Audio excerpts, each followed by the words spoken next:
Hi, my name is Martha. The Old Testament reading is found in Exodus 14, 19 to 25. God's messenger, who had been in front of Israel's camp, moved and went behind them. The column of cloud moved from the front and took its place behind them. It stood between Egypt's camp and Israel's camp. The cloud remained there, and when darkness fell, it lit up the night. They didn't come near each other all night. Then Moses stretched out his hand over the sea. The Lord pushed the sea back by a strong east wind all night, turning the sea into dry land. The waters were split into two. The Israelites walked into the sea on dry ground. The waters formed a wall for them on their right hand and on their left. The Egyptians chased them and went into the sea after them, all of Pharaoh's horses, chariots, and cavalry. As morning approached, the Lord looked down on the Egyptian camp from the column of lightning and cloud and threw the Egyptian camp into panic. The Lord jammed their chariot wheels so they wouldn't turn easily. The Egyptians said, "Let's get away from the Israelites because the Lord is fighting for them against Egypt." The word of the Lord. Hi, my name is Wanda, and the New Testament reading is found in Acts 7, 35 through 39. This is the same Moses whom they rejected when they asked, "Who appointed you as a leader and a deliverer?" God did this with the help of the angel who appeared before him in the bush. This man led them out after he performed wonders and signs in Egypt and the Red Sea and for 40 years in the wilderness. This is the Moses who told the Israelites, "God will raise up for you a prophet like me from your own people." This is the one who was in the assembly in the wilderness with our ancestors and with the angel who spoke to him on Mount Sinai. He is the one who received life-giving words to give to us.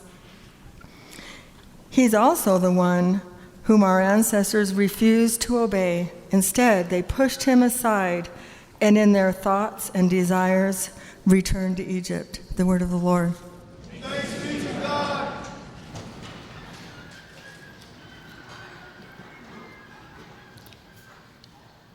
Hi, my name is Naomi. Thank you for standing for the gospel reading found in Mark 1, 9 through 14.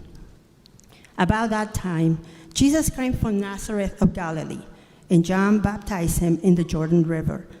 While he was coming up out of the water, Jesus saw heaven splitting open and the Spirit, like a dove, coming down on him. And there was a voice from heaven, "You are my Son, whom I dearly love. In you I find happiness." At once, the Spirit forced Jesus out into the wilderness. He was in the wilderness for 40 days, tempted by Satan. He was among the wild animals, and angels took care of him. After John was arrested, Jesus came into Galilee, announcing God's good news. The gospel of the Lord.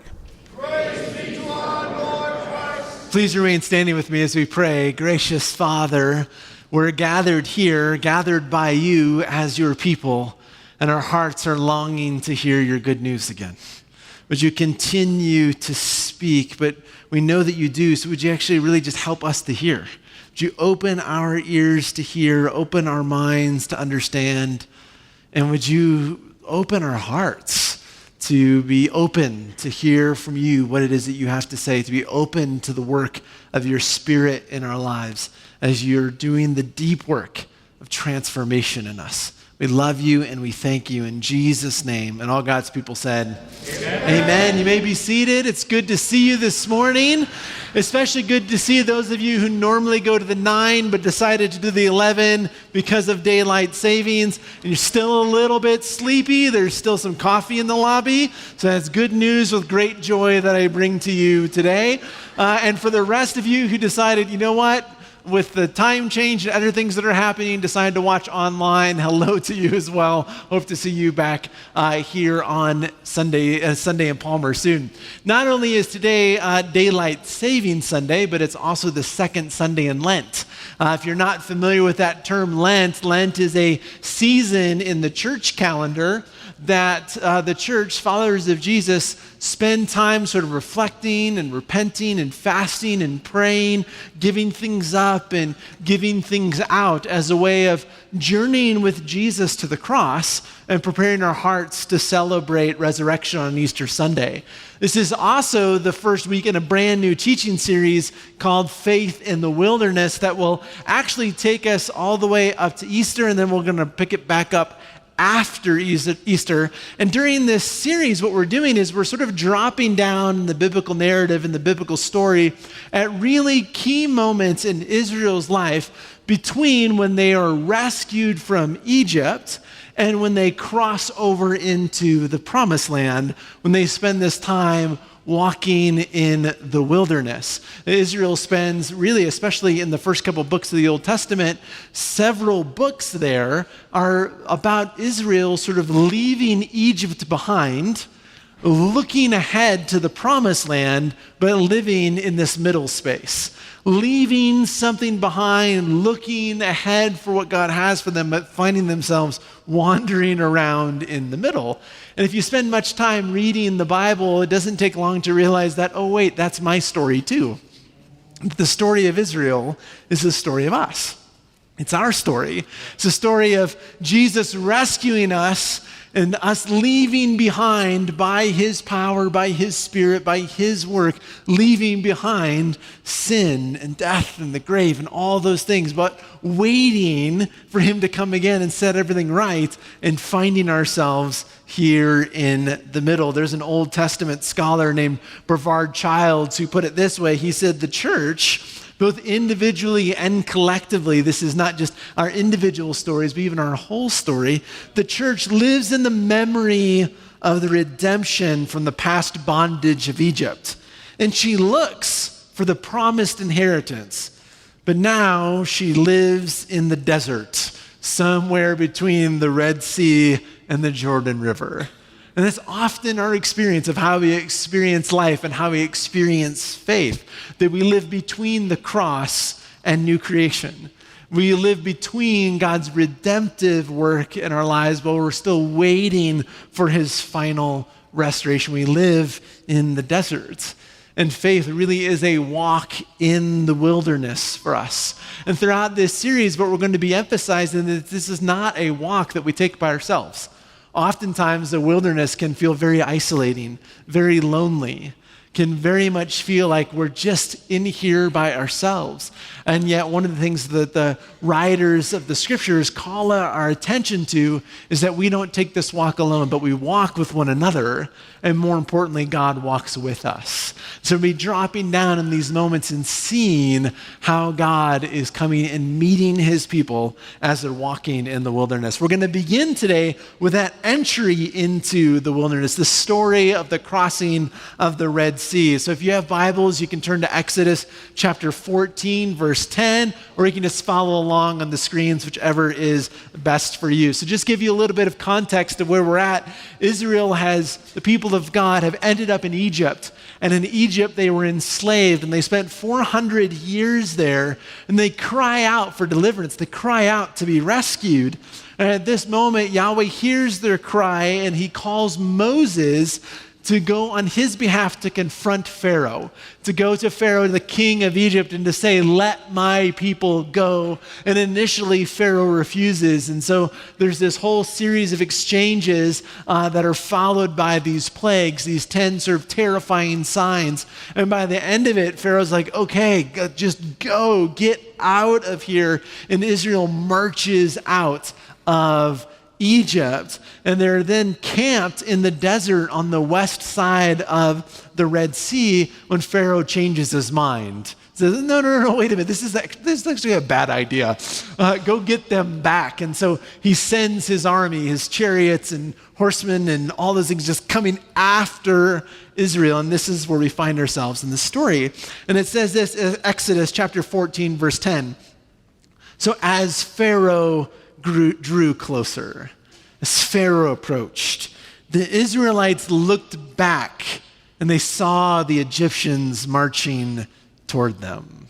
All of the chariots, all of the horses, all of the infantry coming at them. And the Israelites were terrified. And they cried out to the Lord. And then they said to Moses, weren't there enough graves in Egypt that you took us away to die in the desert? This is a funny question, thinking the most famous graves in the world are in Egypt, right? Like, weren't there enough there for us? What have you done by bringing us out of Egypt like this? Didn't we tell you the same thing in Egypt? Didn't we tell you that we really weren't cool with this plan? We didn't really want to go. The same people that were crying out for deliverance are like, this was not our idea. We did not plan for this. We told you this is not a good idea. Didn't we tell you this? And they say to Moses, just leave us alone. Like, stop. Leave us alone. Let us work. Let us serve the Egyptians. For it would have been better for us to work for the Egyptians, to be slaves, than to die in the desert. This is where Israel finds themselves, is that here they are in the desert. Imagine yourself there with them, and all around is imposing wilderness. And in front of you is an impassable sea. It's like I-25 on the Gap. Like, it's just, there's no way through, stuck, and everything around you looks barren, right? And there coming up behind you is, instead of, some out-of-control semi-trucks, there's coming behind you Pharaoh's army. Find yourself in this moment. They looked back and they saw Egypt. They saw Egypt and they were terrified. And that fear led them to despair. And then that despair led them to critique and to complain and to come against Moses. And it even led them all the way to the place to reconsider the whole thing. Yeah, this whole idea about being free people, this whole idea about following God, this whole plan, you know what? Actually, it's just a bad idea. Let's go back. Led them to the place where they're even saying it would be better for us to go back there. See, the interesting thing about fear is always looking for some place to go. Yeah. It's always looking for somewhere to land. And if we let it, fear will take us with it. Will take us to that place. If we'll follow, fear will lead. And it will lead us. And there's times that actually fear is a good thing. And the places that fear leads us are actually good. Thinking particularly about sort of healthy fears around heights, right? If you're on the top of a tall building, the Empire State Building, you name your building of choice, it is actually a good thing to have some fear, because gravity is a great thing most of the time. There are times gravity is not so good, and fear actually leads us to safety at that point, saying, I'm just going to stand back here just a little ways, kind of lean, maybe not lean that much, figure out what the comfortable place is. Even all of the conversations in the world right now around the coronavirus, there is healthy fear that says, you know what? It is a wise thing to wash your hands for 20 to 30 seconds with warm water and with soap. It has nothing to do about whether or not you have enough faith in God. It's just wise. Wash hands. If you've got a cold, stay home. Don't go to work when you're sick. These are things that would be true every moment of life, right? We just heightened our sense of what is wisdom in the middle of this. Actually, the Proverbs even say that the fear of the Lord is the beginning of wisdom. That there is a sense that fear can lead us to wisdom, but fear can also lead us down some dark paths. Can lead us into some really dark places. Fear can lead us away from the way of God, from the will of God, from the wisdom of God. It can lead us in other places. And this is what's happening for Israel. As Israel's in this place, and this fear is coming up inside of them, and they decide it would be better for them to be slaves in Egypt than to die in the desert. They know what life in Egypt is like. Life in Egypt isn't good. Life in Egypt isn't easy. The Exodus makes this really clear, the book, talking about they're making bricks all day, every day, working hard. Their value is completely caught up in their ability to produce things for the Pharaoh. It is a difficult life. It is a hard life. It is life in slavery, but it's known and it's predictable. We know what this is like. We know exactly what to expect here. But Canaan, this other place, this promised land that God has talked about, this is promising. God describes it as a land flowing with milk and honey, which is how we describe every place that we want to live, right? It's like, I'm just looking for a house. It speaks to me of something flowing with milk and with honey, right? But for them, this is an ideal way to talk about a land that's good for shepherds and farmers. It's good for the way of life that they feel called to live. That this is a good land that God has promised them. But Canaan's unknown. We know Egypt. Canaan's unknown. And not only is it unknown, there doesn't seem to be any way there. We know how to get back there. We're not sure how to get there. So maybe the predictable and the known is better than the promised unknown. They find themselves kind of in that place between the predictable and the promising. In the middle, there's the wild. There's the desert. They find themselves between the land of bondage and the land of bounty. In the middle, in this place, there's Bear Grylls. It'll catch up. There's wild, it's wilderness, it's desert. And in the desert, we don't know what life looks like. The wilderness is unpredictable. It's difficult. Sometimes it's described as a wasteland. It's a land where there's no city walls and there's no cultivated fields. All right? It's this land where we don't know where protection or provision are going to come from. Like this place, we know at least we have some level of protection, and we know at least going to be fed in some way. This place, there may be better protection and there may be better provision, but right here, in this place, we don't see it at all, so maybe it would be better to go back. And what happens for us is we find ourselves in those places, the places in between, where we actually spend most of our life, is that those wilderness places really reveal who and what we fear. Reveals that to us. See, Israel looked back, and when they looked back, they saw Egypt, and they were afraid. And they decided it was better to go back than to move ahead or even to stay. It was better to go back and to die as a slave than to die here in the desert.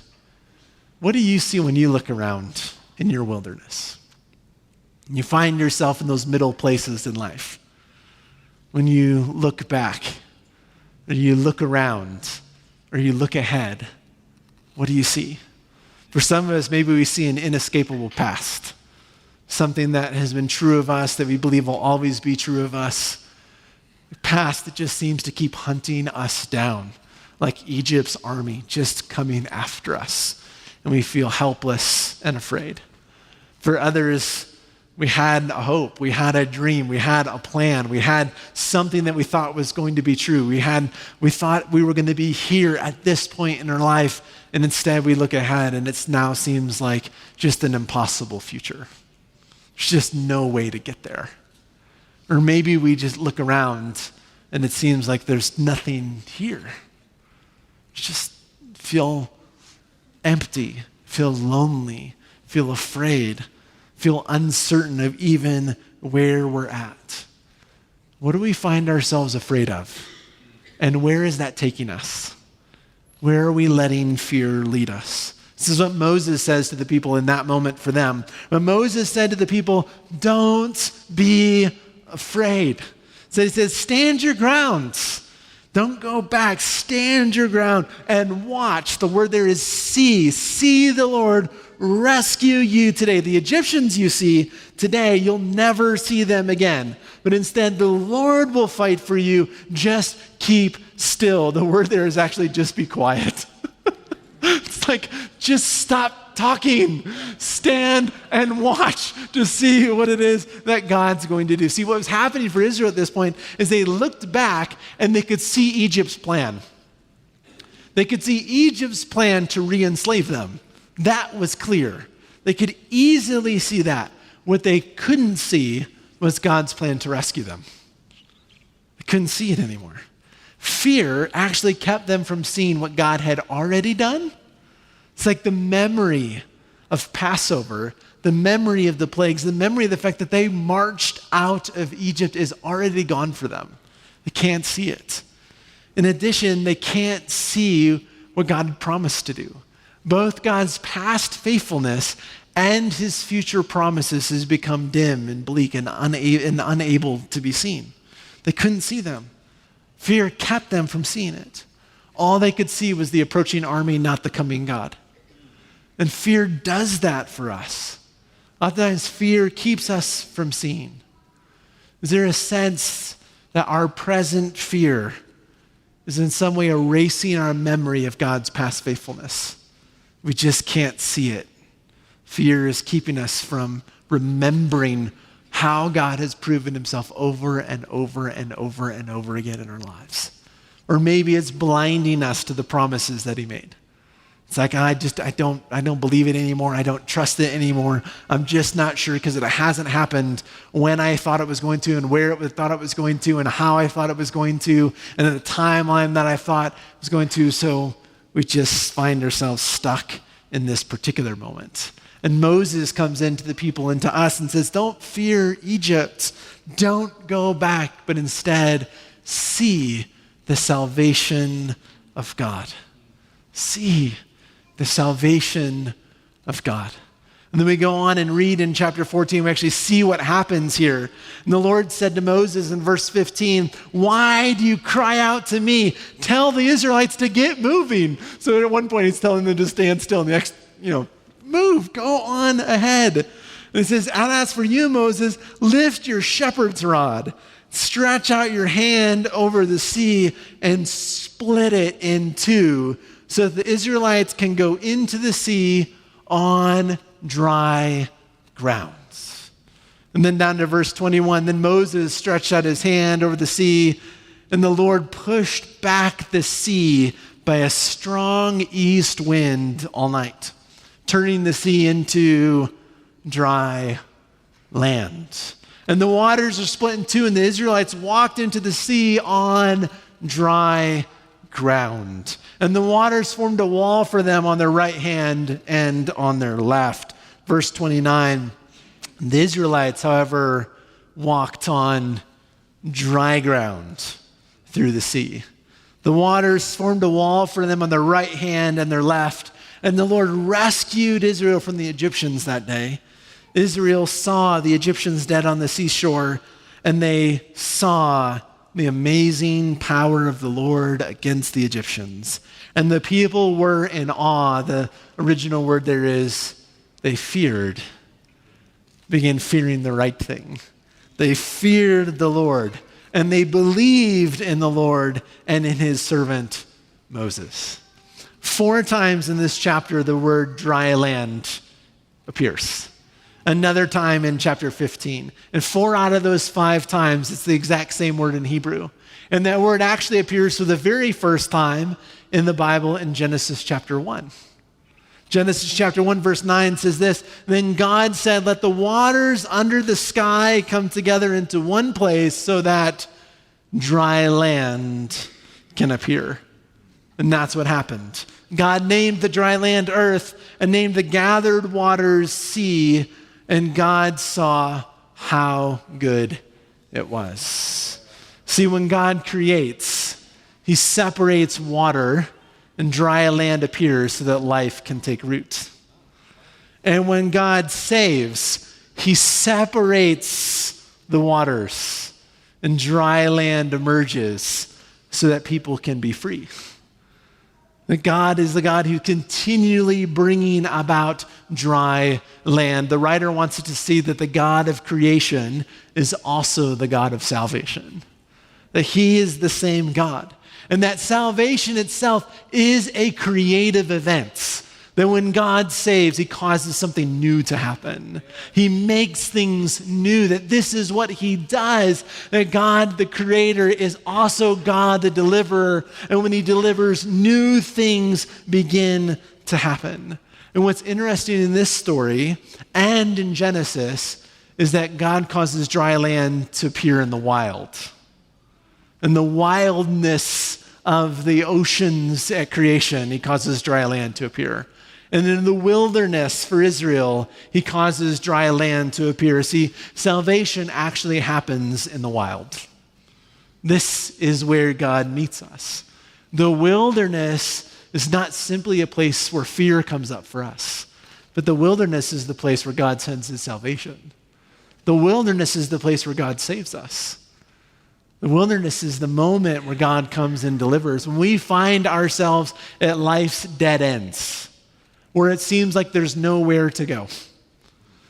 Seems like we cannot move forward and everything behind us is catching up, and to our left and to our right is nothing but desert. In these dead end moments in life, this is where God delivers his people. This is where God shows up and begins to bring us out of bondage into new life. What happens over the next couple of chapters is that Israel walks through on dry ground and they get to the other side and they're looking back and seeing what it is that God has done. And all of a sudden the people burst into song. The people who've been saved do what only saved people know how to do, is sing. They started singing about the deliverance of God. This beautiful prose of God's deliverance is followed by this epic praise of God's people. Just saying, oh my goodness, the horse and the rider, he's thrown into the sea. Thank you, God. And here's what happens next, though. They sing this song. Moses sings a song. Miriam sings a song. There's dancing and there's tambourines. It's this huge party. And then we get to 15 verse 22 and it says this: then Moses had Israel leave the Red Sea and go into the Shur desert. Wait, what? Leave the sea and go into the desert? And they traveled there for 3 days in the desert and they found no water. Verse 25 says, and there he tested them. Like, wait a minute. If we were writing this story, this is not how we would write it, right? Here's how this story should go. Egypt is coming. The sea's there. The wind blows. The people walk through the dry land. They look back and they see what happens, but they walk through the dry land into the promised land. That's how we want the story to go, right? But it's immediately from the dry land into the promised land. Instead, they go from one dry land into another. They walk through the sea on dry land, and then they end up in a place where there is no water. See, in the scriptures, there are two kinds of dry land. There's the dry land that emerges that God uses to save us. The dry land that comes up out of the waters, where God makes a way for us in the wilderness. He makes a way for us to escape the enemy. That he makes a way for us where it seems like there is no way. God makes a way, causes there to be dry land so that we can walk through it into his freedom. There's a dry land that emerges that God uses to save. 25 years ago, today, March 8th, 1995, I came home from school. This is sophomore in high school. And my dad was home, which was really unusual for him to be home that time of day. And my brother and I walk into the house and like having a family meeting, which we didn't do either. And my parents sat us down and said that they were separating, that my dad was moving out. And my dad and I weren't particularly close. We didn't have a great relationship, but this is all I knew.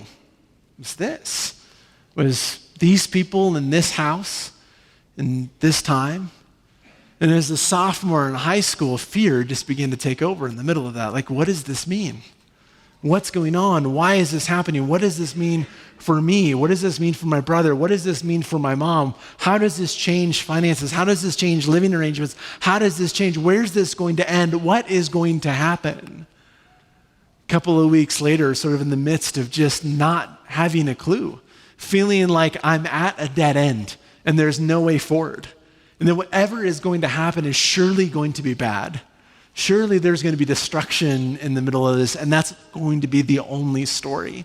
And not knowing any way to move forward, having everything sort of now being dark and blinded by all that was going on, I walked up to Ken Quinnis's house. Ken was my next door neighbor and my manager at the grocery store and my ex-girlfriend's dad, which you've heard that story. It's complicated. But I walk up there and talk to Ken about what's going on, and Ken opens the Bible and begins to tell me about Jesus. And suddenly there was dry land that emerged. And there was a place that I could walk. And there was a person who was walking with me. And suddenly it didn't seem like there was no future, but instead the waters parted and there was a way to move forward. And somehow he met me in the middle of that moment. And the gospel came flooding, and the person of Jesus came into that moment. And dry land appeared. Maybe for you this morning, you find yourself at one of those dead ends. Maybe it's the same kind of dead end that I was at, and what you so desperately need is to see the dry land that the gospel brings about to become clear for you. That Jesus has provided a way forward in the midst of all that's going on. Maybe you're in this place that you just really need a miracle. Something going on with a relationship, with a marriage, with a spouse, with kids, in a work relationship. Maybe it's finances, it's a job, maybe it's an addiction or something from your past that just doesn't seem, you can't seem to get away from it. I've got good news for you that our God is a God who saves in the wild. That in the midst of all of these things, he can make a way through the impassable sort of seas that we find in front of us.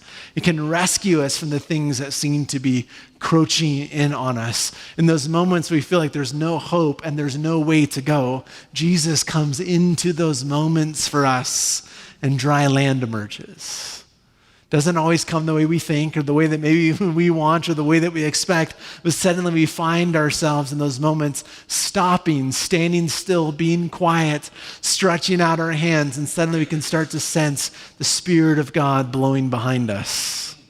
An east wind coming and parting the sea, and dry land appearing and helping us see that there is a way forward, not on our own, not in our own strength, not in our own power, but by the power of God that comes into those moments and makes a way. Amen.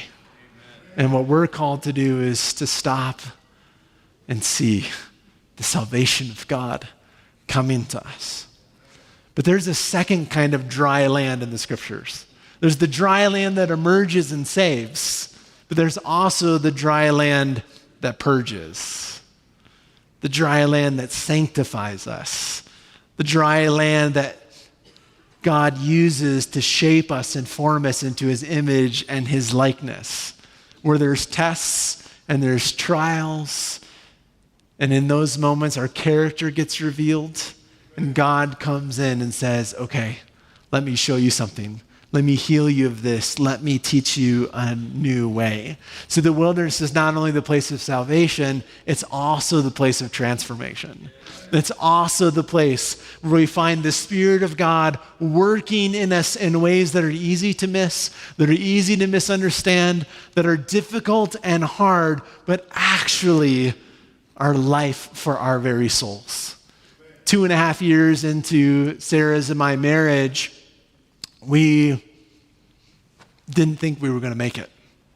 We were in seminary. I was a seminary student. I'd been a youth pastor and felt a call into ministry. And Sarah was working at the seminary. There was no water. It was dry land. And we didn't think that we were going to make it. We thought that the marriage was going to die. didn't seem like there was hope for us. And then in the midst of those moments, there were friends that came around us, people in our congregation, counselors, spiritual directors, the seminary community. And we found in the middle of this that the Lord began to reveal things in both of our hearts, things that he was wanting to work on, things that he was wanting to shape, things that he was wanting to form. And by his grace, we were able to keep walking. And both saying, yes, we want to keep walking. And both continuing to walk. And it was hard. And it was dry. And at times it seemed like, is this ever going to end? Is there going to be life here anywhere? Is there going to be an oasis? And this last December, we just celebrated 15 years. And God walking with us in the middle. See, there are times in life where we're looking for God to do the miraculous. We're looking for him to part seas, and that's what we think is the only way that he shows his presence to us. There's other moments in life that his presence comes in the slow and the steady ways, even in the place that feels dry. That even for Israel, it was in the wilderness that he continued to provide for them. It was in the wilderness that he guided them with a pillar of fire by night and a cloud by day. That he never left them. That in those moments sometimes, though, when we're in that dry land that purges us, that dry land that reveals things that we would rather not have be revealed about us, that dry land that God uses to help expose things inside of our own hearts that he might bring his grace to bear on them and change us. It's in those moments where we're often like, God, where are you? But his presence is just as near in those moments as he is in the other. But we prefer the miraculous over the mundane. We're like looking for God always in the Red Sea moments. And oftentimes he's walking with us in the day in and the day out. I've been following Jesus for 25 years now. And I can say there have been some incredible Red Sea miraculous sort of moments. But there have been way more mundane, dry deserts to walk through. Most of the life of faith has been there. Of learning to walk, learning to live, learning to think in different ways. Saying to the Spirit of God, okay, what are you doing now? What are you doing? How are you changing me? What are you revealing? It's often said in commentaries around this passage that Israel goes from this place and they walk in the desert for 40 years. 40 years before they get to the promised land. And the commentators will often say it was actually easier to get Israel out of Egypt than to get Egypt out of Israel. The purging of the way of life that they were used to, the way of thinking that they were used to, the theology that they inherited from all of those years, the identity that they've been given versus the identity that God was now giving them, that it took this time for God to slowly work with them in all of these things. One of our pastors at New Life who helps with Friday Night in Manitou puts it this way. He says, we actually need the mindset of Egypt flushed out of our system. Both the pyramid's pride and slavery's sadness. And wilderness does just that. We detox in the desert. See, if you feel that that's where you're at today, walking in those places, God is not no less with you now than he was with you in that moment of rescue. God is just as much with you in the desert, in the wilderness, in the dry place, in the place of purging, when these things are being revealed. He's just as much there, just as much at work, just as much active, just as much concerned about this process of formation as he is about the rescue. Because for him, they're not different things, they're the same. It's his way of calling the people to himself, of rescuing us not only from the place of Egypt, but even from the power of Egypt, the way in which Egypt kind of gets carried along with us. He wants to eradicate all of it and to bring us into true and full freedom. This is who our God is. He does the miraculous stuff, but it's even just as much miraculous what he does in the mundane. and changing our hearts and lives to look more and more and more like Jesus. Jesus, who actually goes before us into the wilderness. Jesus, who's already been where he's leading us and where he's taking us. Mark says it this way. He says, Jesus went down to the Jordan River to be baptized. And when he was coming out of the waters separated and the heavens separated. Hear the echo of the Red Sea? He's coming out of the waters, and the Spirit descends, and the Father spoke. And at once, right after that, the Father says, "This is my beloved, whom I am well pleased." And then it says this, and at once the Spirit forced Jesus into the where? Into the wilderness. And he was in the wilderness for 40 days. An echo of Israel being there for 40 years. And he was tempted by Satan, and he was among the wild animals. He was in the wild. But there the angels took care of him. The Lord provided for him. And Luke says it this way, when he came back, Luke 4:14, Jesus returned in the power of the Spirit, as the news about him spread throughout the whole countryside. See, Jesus has gone before us into the wilderness, and the Spirit goes with us in those places. And the Spirit of God meets us in these moments. As we walk faithfully in the wilderness, we continue to come week to a table where God provides daily bread for us, provides manna in the wilderness, provides his presence. A reminder that God is with us as we walk. And the table is the reminder that the God who is the deliverer, the one who causes dry land to emerge to save us, is also the God that walks with us in the wilderness, the one who's purging us of all of the things that are destructive to our soul, that we might live full and free lives. He's the God of both. And it's his table we come to this morning. Pastor Glenn. Amen. Thank God for that word. What a word. What a word.